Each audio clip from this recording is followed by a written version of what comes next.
Alors, je vais prendre peut-être une dernière question avant qu'on puisse...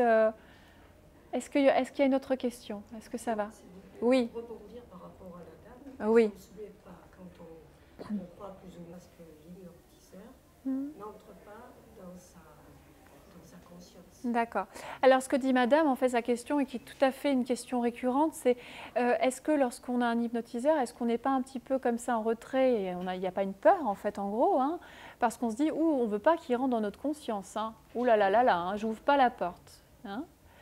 Alors, l'idée, c'est de se dire que vous êtes aux commandes. Lorsque vous êtes en hypnose, vous pouvez à tout moment ouvrir les yeux et partir. Sachez-le.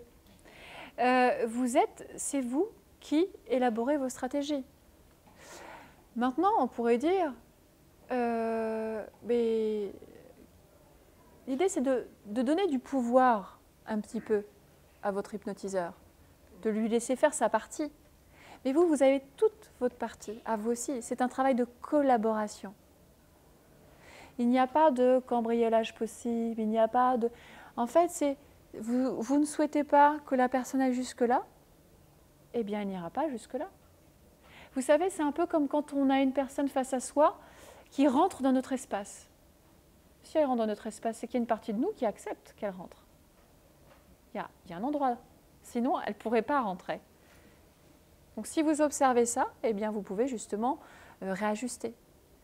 Mais l'hypnotiseur, comme n'importe quel autre médecin, ou comme n'importe quel professeur, thérapeute, enseignant, n'a pas pouvoir à cambrioler quoi que ce soit de vous. Hein, s'il y a, entre guillemets, cambriolage, c'est que les clés auraient été données et qu'il y a une validation et qu'il y a des jeux, des jeux psychologiques qui se mettent en place, des choses pas claires, mais a priori, ce n'est pas trop l'objet.